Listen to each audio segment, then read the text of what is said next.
Hello, everyone, and welcome back to the Jake Stick with Jacob Elyachar Podcast. I'm your host, Jacob Elyachar, the chief content producer and writer of JakeStick.com, a pop culture entertainment news website.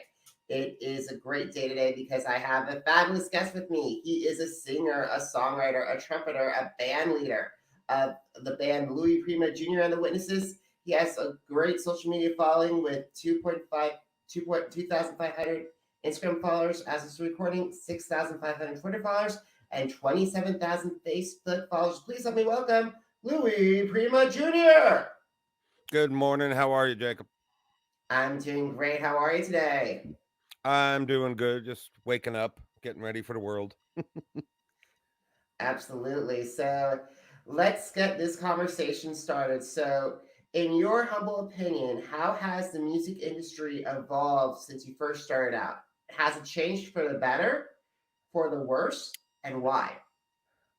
I'm reluctant to say for the worst because it is the entertainment business and there's always good and bad about it. But as far as the music business as a whole, since the '80s when I was doing rock and roll, it's changed tenfold. I mean, you used to, the basics of it was you toured to sell your record. And now you record and sell records so you can tour. Like the income streams have changed. Entertainment as we know it has changed. As far as the live performance, it's not so much about bands anymore. It's everything's pre-recorded, and they want the big dance numbers and light shows. And I don't know if that's what you know the record industry is targeting or the media is targeting, but it's changed quite a bit. And the biggest thing is the business model of it. You know,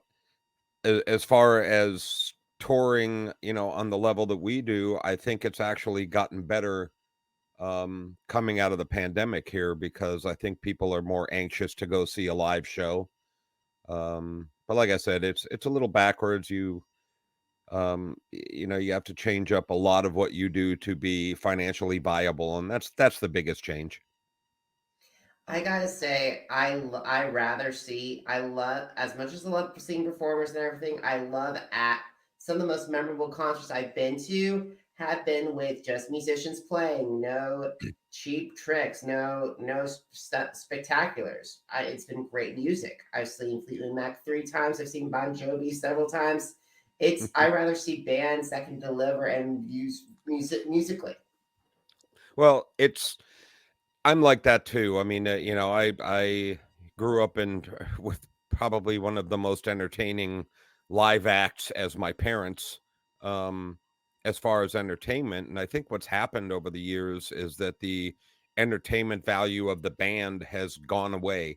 I think musicians um, forgot how to entertain up on stage, and it became about standing behind a microphone and playing a chord and ooh, look at me, instead of look at the crowd and you're there for the crowd. I think that's why a lot of acts today have the dance numbers and the light shows, because people, if you're going out and you're spending your money and want to see a show, you just don't want to hear music, you have to see it as well. And it's cheaper and easier for a producer to hit play on the MacBook and record at the cheapest humanly possible and let then you got to go out and hire the dancers. And no disrespect to the people that are out there doing it, but not my cup of tea. And a little part of me doesn't understand why the world is so into that. I don't know why either, but you did mention it. You come from a musical family. Your father was the legendary tenor Louis Prima, who was personally invited by Frank Sinatra to perform at the President Kennedy's inauguration, and he was also the voice. He also voiced the scene-stealing King Louis in Disney's The Jungle Book. So, what were some of the lessons that you learned from him and your mom that helped you grow as a performer? The biggest thing, I learned from my father is, I think, humility. He took great joy in dragging me everywhere when I was little. Anytime he was in town, when we were either living in New Orleans or Vegas, anytime he went out, he drugged me with him. And I got to see how he treated people on a daily basis, not just surrounding the show. And he was never too busy to stop and talk to anybody that wanted to come up and say hi.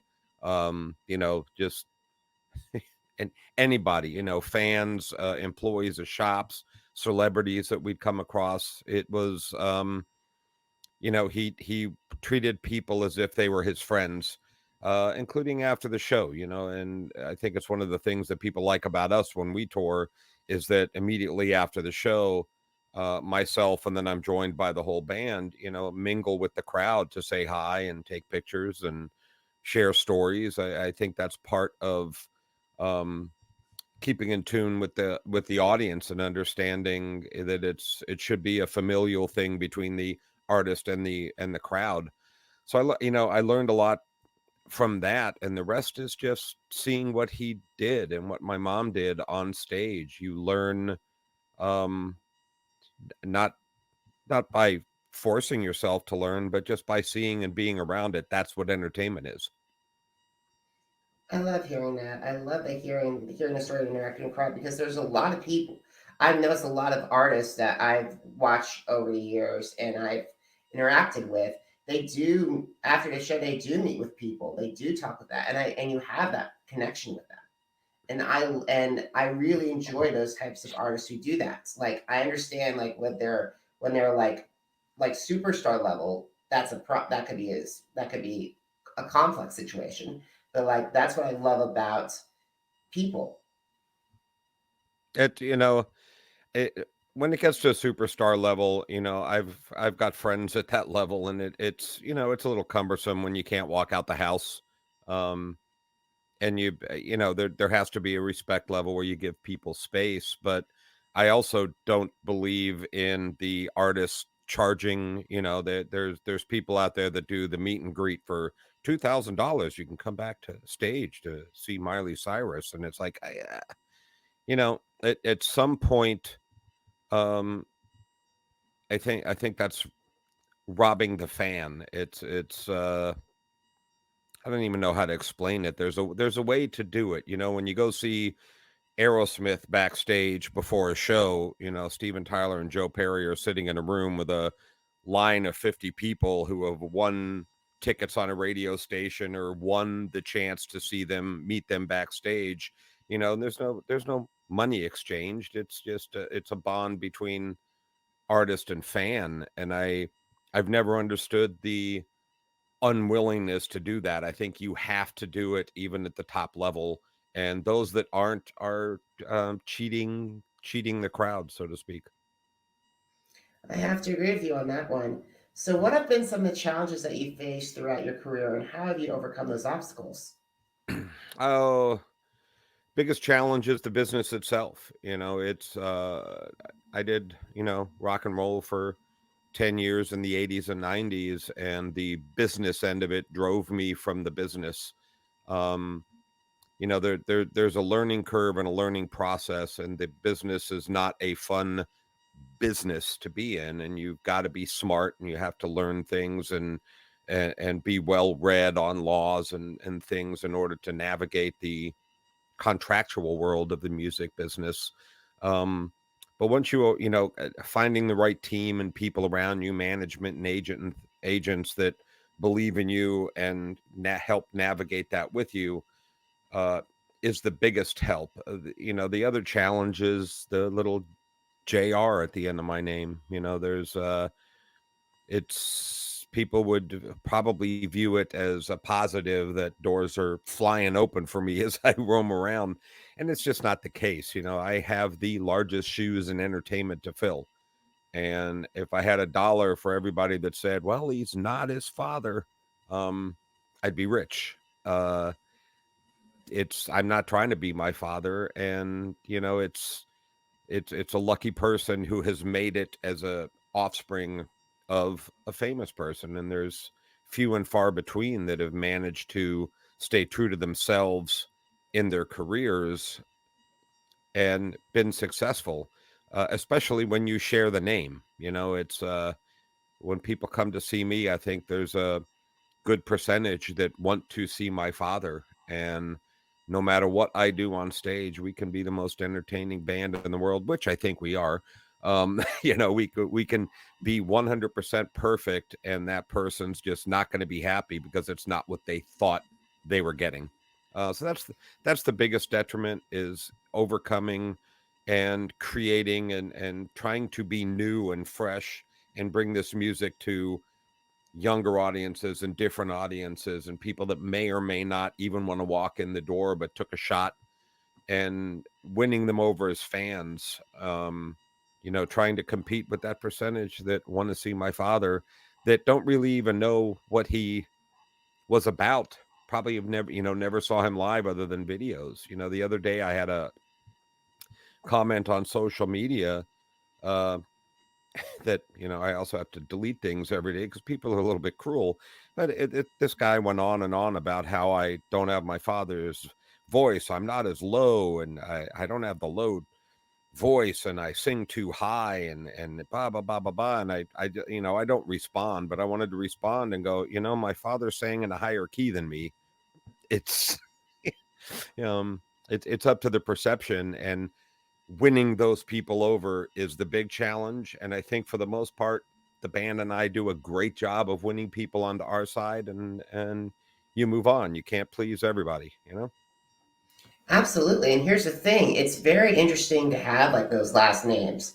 And I constantly think about the people like Michael Jackson's kids, and then with being Ricardo's, on like how Lucy Arnaz and Ricky and Desi Arnaz Jr. have thought of having those last names. It's I've worked with a lot of offsprings, and you pass them along the way. Everybody from Tito Fuentes' children, and Dean Martin, and etc. Frank Sinatra Jr., of course. And it's I don't know. It's difficult across the board, and it's you have to view it as a good thing and as a challenge. I have never, when you tell people I did rock and roll for 10 years, the first question is, why didn't you just start doing your father's music? And were you rebelling against it? And the answer is absolutely not. I love my father's music. When I was a kid, I loved it. I think it's the most brilliant and challenging music to play and perform. And I've always loved it. But I'm a rock and roll fan, and you got to do what your friends are doing. So I've always embraced the music. I love that Louis Prima was my father. I like talking about him. I like championing him. I like maintaining the brand, so to speak. And it's a joy to do it. And I think there are a vast majority of children of famous people that don't really embrace it, and I think that's to their detriment. You have to embrace it and love it and treat it like it's your own. And just like I said, you rise above the critics. I'm not trying to fill his shoes. I'm not trying to be him. Um, I do look like him a bit. I do move like him every once in a while. I do sound like him every once in a while. That's not purposeful. And we're trying to do our own. You got to do your own thing. You got to be your own person, and still pay the tribute and give the respect to a genius. And he was a genius. Absolutely. And what I love about your sound and I love about the Witnesses is you guys are your own sound. You guys are your own band.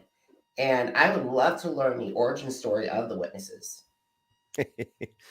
Well, when I started, I've actually started putting this band together several times. I mean, even back to 1995. But in 2004, it was a chance encounter with an old club owner and manager from the rock and roll days, at the same time as a chance encounter with Mike Varney from Shrapnel Records. And that kind of got me back into, let's put a band together for real.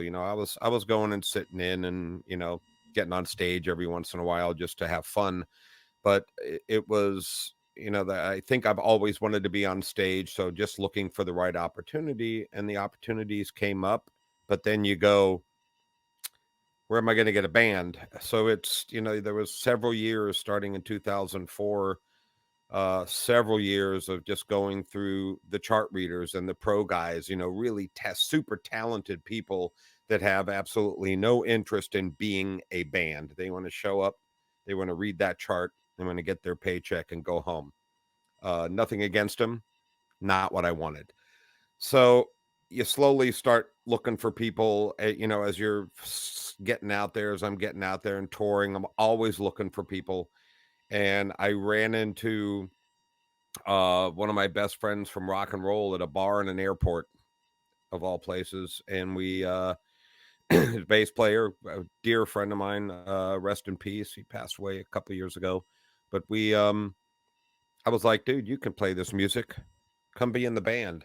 Come see what it's about and tell me what you think. And he jumped on board, and I used him to let's go find the musicians. Who's out there? Who have you played with? He's been a touring musician his whole life. Let's go find people. And he bought in the rhythm section, the drummer and the original guitar player from 2010. That just kind of solidified what I wanted in the rhythm section. And I wanted lack of a better term, I wanted a punk rock rhythm section. My father, Jimmy Vincent, my father's drummer, hit those drums like nobody.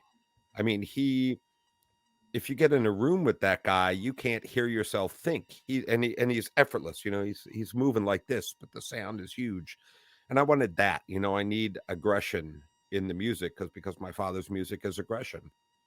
So he actually bought in the keyboard player first. Then we found those two, and we were playing in Los Angeles at a place called Dragonfly. Actually, it's going to be 12 years ago next month. A little guy with a saxophone walked in, and after the show said, "Hi, my name's Marco Paulos. I believe I met you at Sam Butera's funeral, but I'm your sax player. Can we talk?" And I went, "Okay, let's talk. And can you bring in a couple other horn players and let's do an audition?" And one song in, I knew that was my horn line. I had to find people that will learn a song, play the song to the best that they can, and jump around on stage like an idiot, like I do. It's I found, along the way, and there's been changes along the way. I found like-minded people that want to create, that enjoy the creative process as well as, the live performance, people that want the microphone out of my hand. I want people that want center stage all the time. And I have found that and have maintained it now 12 years, that we've had this incarnation of the band. And I couldn't be happier, man. The live show, you ask people, it's hard to put it out there in a video. You kind of can capture a little bit of it, but the live show's a freight train, and the crowds just love it. That is amazing, and I hope to one day that you guys find your way to Kansas City.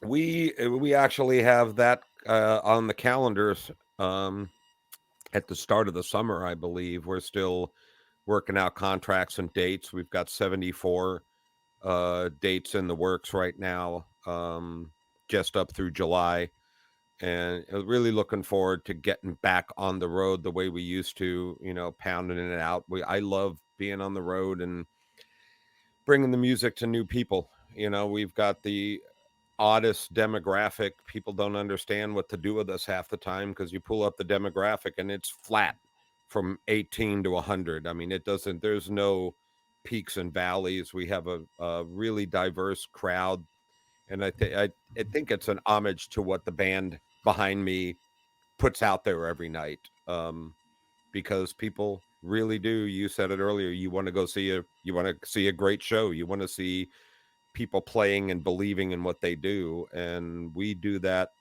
every night. I don't care how tired we are, and it's a blessing. I'm fortunate, and the crowds, I mean, we get a kick out of the crowd, so it's like a big house party, and I love it. Awesome. I would love to learn some of the stories behind some of your top songs. There's quite a few. Yeah, I actually picked up 5. For time's sake, I picked up 5 of my favorites. All right, you go ahead. You tell me the song, and I'll tell you the story. I was listening to this morning. I love good on repeat. Goody Two Shoes. We were looking for, as you have a game plan and you're trying to get your name out there and let people know what you're doing besides my father's music, as we're writing and creating, it's you look for. I wanted a good cover song, something that was popular, probably that everybody would know. Um, may not be their favorite act or whatever, but they know, the song. It's and I'm not really a big fan of Adam Ant. I saw him once live, and I thought the live show was great. I think he's a phenomenal performer, but the only song I really knew was Goody Two Shoes. So as I'm looking through songs that I think we can just take and swing the heck out of it, that one popped into my head, and I spread it around the um, key songwriters in the band, and I was like, "What do you think about this one?" And we all kind of loved it, and it's a fun song to play live because it takes on new meaning when you have the full horn section and everybody playing. But it's a fun song to do live, and it's fun to see people in the crowd as you're starting the song. They're going, "Why do I know this song? Why do I know this song?" And when we hit into the groove, you see everybody kind of light up, and they're back out there on the dance floor dancing like Carlton, like they're in the '80s, and it's it's a fun song, and look, a good song is a good song, and I'll play the heck out of anything. Absolutely. I guys say New Orleans seems like the perfect song for that city. So my drummer, AD Adams, actually came up with the line, "It's a long way to New Orleans." And it was, we get together in his studio in Phoenix, and it's me and AD Adams, my guitar player Ryan McKay, and my sax player Marco Paulos, and we get together for these little jam sessions where everybody kind of brings stuff to the table and you're playing it around and seeing what's going to stick. And the um my guitar player had that, the chunk and rhythm guitar going, and AD sang that line out, and I said, okay, let me just record this blurb and go back and see what I can do with this. And the lyrics came very quick and easy, and it's because I do love New Orleans. I had been away from New Orleans. We moved to Vegas in 1978, right after my father passed away, and I've been there since. And um I'm done. I was done with Vegas, and because of touring and because my mom had moved to Destin, so there was a lot of opportunity. I would fly here and go visit her, and then come back here. Um, and there's just a love for this town and a love for the people and the atmosphere and the food and the lights and the revelry and the love of music and the friendships that you just, when you leave, every time you leave, I'm like, why don't I just turn this plane around and stay? And that's kind of what the song is. The song is about, it's about every time you leave, it's like, I'll be back tomorrow. For next chance I get, I'm going to be back in New Orleans. You just wait here for me. And New Orleans does. And you step right in, and it's like you were never gone. And that, the song lyrically is that there are 100 little Easter eggs in that song to friends that, fits in the song perfectly, but only that guy knows what that means. And musically, it does. That song screams New Orleans. I when we kick into the Dixieland, after the last chorus, as we sing the last chorus out of the solo section and everybody's wailing, I'm like, that's New Orleans. And you know, sorry I had to say New Orleans. It fits into the song. Awesome. I love Go, Let's Go. Go Let's Go is the first song that I wrote for the band, and um it's actually started writing it in the shower. You get a rhythm in your head, and it just kind of sticks. And as a songwriter, when you get that in your head, you just stop what you're doing and you got to start jotting things down. And it was I actually did the music first came to me, and then it was like, what am I going to write over this? And I wanted it to be um a little bit like my father's, maybe Jump Jive and Wail, or uh songs like that are really poppy and horn driven. And I start writing it, and what started off maybe a song about dancing, I think it's more about you know revelry and meeting somebody and taking them home, if you listen to it very carefully. But I love that song. We love to perform it. I think it's a crowd favorite as well. But that was just born in having fun. Speaking of having fun, Blow, the song Blow. This is the best story. So as we went in to do this album, our record label Warrior Records put us into Capitol Records to record, and I wanted an instrumental. I wanted a saxophone feature for Marco to be on the first solo album, the original album, so to speak. And we he had some bits and pieces, but by the time we got into the studio, it was not complete yet. So it was finished off, the writing of it, in the studio. And when you're recording the rhythm section's all set up in Studio B, and Marco is in a little side room, actually a hallway. You can see him through a window, that's it. And he's got microphone and headphones on. And we tried to do this song to, you use a click track in the studio for a lot of reasons, to keep tempos and so you can come back and fix mistakes if you blew one note. And we couldn't make the intro to this song work for a click track, so we decided, okay, no click track for this song. Let's just deal with it. So then how do you count it off? So Marco was going to have to be the one to count it off, so the band would know where the bumps are after, it's a call and response on the sax in the intro. So he yells out, if everybody's ready, I'm just going to blow. And he started blowing. And when we got the song finished, didn't even have a name for it, and we're getting ready to mix, and that vocal tag was still on the tape, even though it's not tape, but it's still there. And I said, why don't we just call the song Blow and use that as the intro? I think that's an excellent. It is, and it became the title track to the album, because I felt that we are doing with horns what nobody is doing right now. I mean, even Tower of Power has gone away from the horn-driven tunes that they were, and I think our horns are the key to our music. And name the album it, and name that song it, and blow.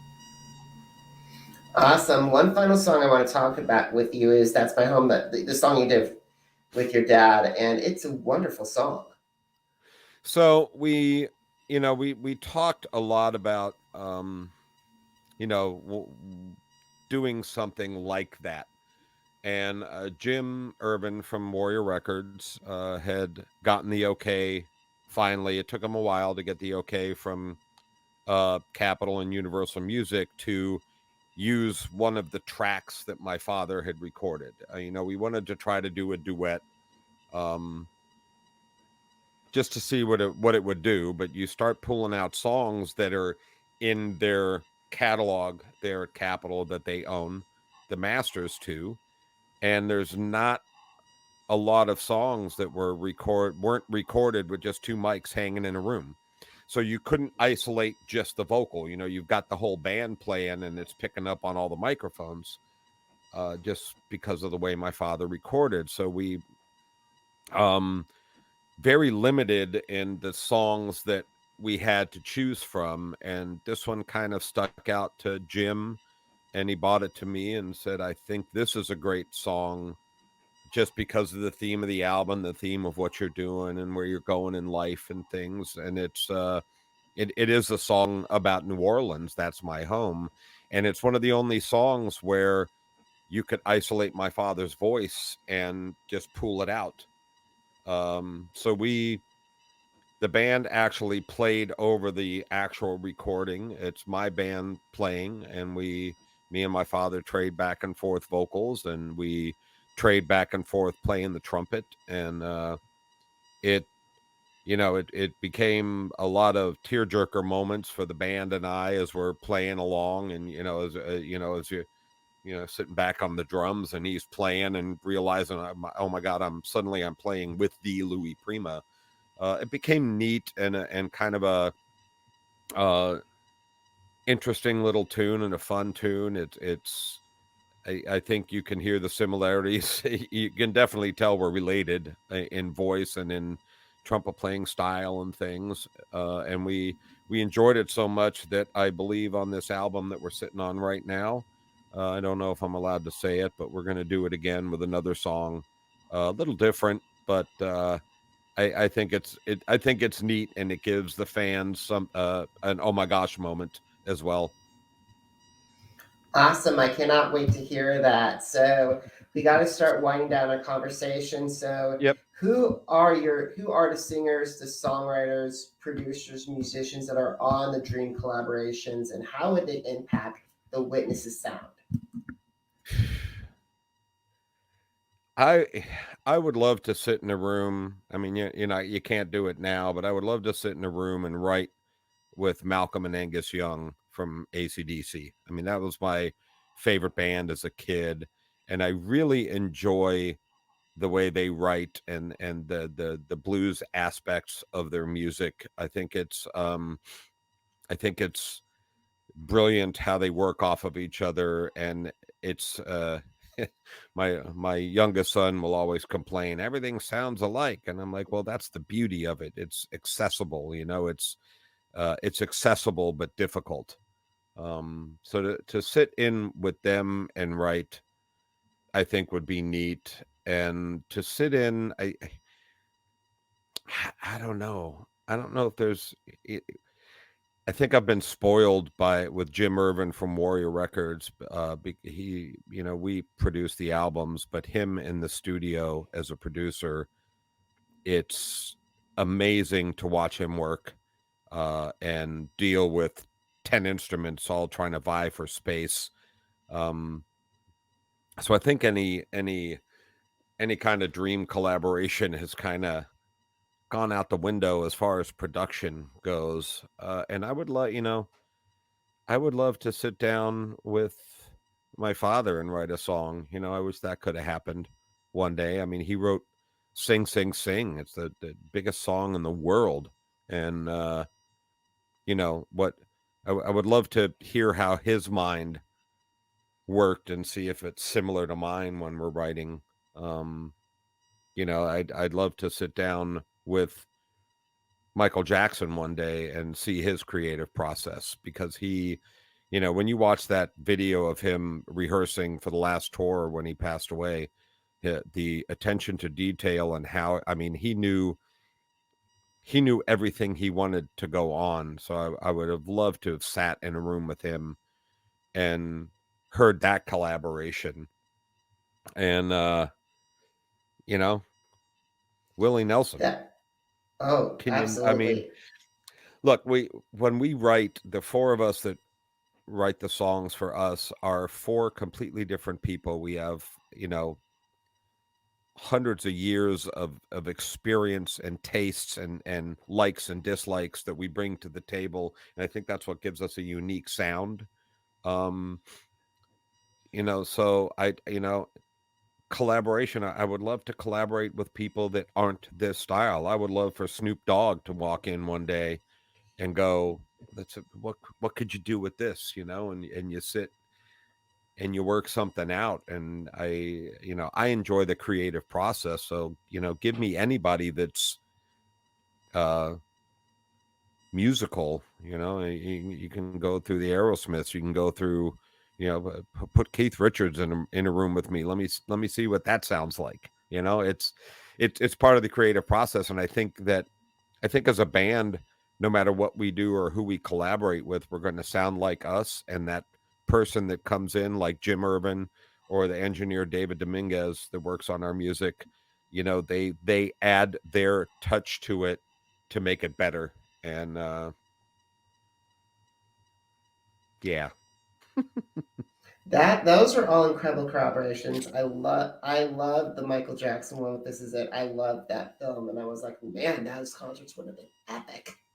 Oh my God, I watched that so many times over and over again. I enjoy watching him work. He that man, to his ultimate detriment, was a workaholic when it came to the music and the production and the dancing and the show. And he's that was a true genius. Prince, that's Awesome. another one. Wow, I Oh would have yeah, loved to work with him. that would have So been an amazing one to see you and yeah, Prince work together. I actually we one of my early dates in Las Vegas. He had the room at the Rio Hotel for quite some time. Had the whole downstairs colored purple and had a DJ booth. And I got to sit in and watch him rehearse his show several times. And that's an interesting cat. That guy, watching him work was magical. And I got to be in the room for it. So that was that'll remain near and dear to my heart, watching him work, because there's um for as much fun as we're having on stage and as much fun as we have in life as entertainers, not just me and my band, it's the people that are out there and can be successful at this, the amount of work and dedication that goes into it. I don't know if, you know, I don't know if everybody realizes the 100% dedication and work you have to put in on your craft, honing it and being able to deliver it at the drop of a hat, no matter what the circumstances. It's that's we are a special breed. The people I perform with are a special breed that are able to get up there and do that.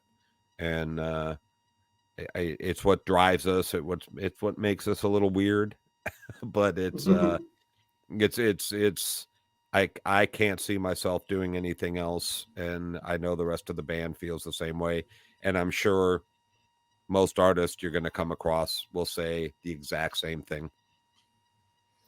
Awesome. So, the last question, are you ready for it? Yep. Where can my audience find your music and find and connect with you? It is Louis Prima Jr.com. That's LouisPrimajr.com. It's a simple website. You can see videos there. There's links to all the music, our two CDs that we have out, and our Christmas single that we put out this year are available anywhere you get music: iTunes, Amazon, record stores. You can go to the website and buy directly from the record label as well. You'll find tour dates on there. There's a little button that says track. Hit that track button, fill out the information, and when we're coming to your town, you'll get a little email that tells you so you don't miss out on the live show. Because it truly is a live show, and we've got a new album that we've been sitting on for since the beginning of the pandemic. We were in Capitol Records recording album number 3. I'm chomping at the bit to get this out. We stuck the Christmas tune we recorded out there, Hey Skinny Santa. That's out there for you to download right now. It will be a bonus track on the album as well, and we hope to be getting this album out within the next month or 2, maybe 3 months, as soon as the world gets back to normal. And I'm excited to be bringing new music. But LouisPrimaJr.com, links to everything, all the social media, all the videos, everything's right there. And if you haven't seen a live show, come see a live show. I guarantee you a good time. Alrighty, guys. If you missed an episode of the Jake's Take with Jacob Elyachar Podcast, visit our Apple Podcast, Deezer, Google Podcast, Podcast Addict, Spotify, and Spreaker. It is Jake's Take with Jacob Elyachar, JACOB ELYACHAR.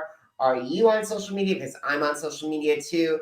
Facebook, Instagram, Twitter, and YouTube. Jacob Elyachar, JACOB ELYACHAR. And Louis, just to let you know, the jakes-shake.com is the place that you find articles, interviews, and reviews. It's getting ready to celebrate its 11th anniversary in August. Wow. Right on. Happy anniversary. Thank you so much, Louis. And guys, please consider heading to PayPal to keep jakes-shake.com and my platform up and running. I am the one editing and autoing, and actually sending out requests. So please, if you're financially able to, please consider. If not, a great social media like and follow would be great. Louis, it was a privilege to talk with you. I truly enjoyed our time. A lot of fun. I appreciate you having me. Thanks 100 million times. All right, Louis. Thank you so much, guys. Thank you so much for listening, and thank you so much for watching. If you're watching us on YouTube, have a great one. Bye. Bye.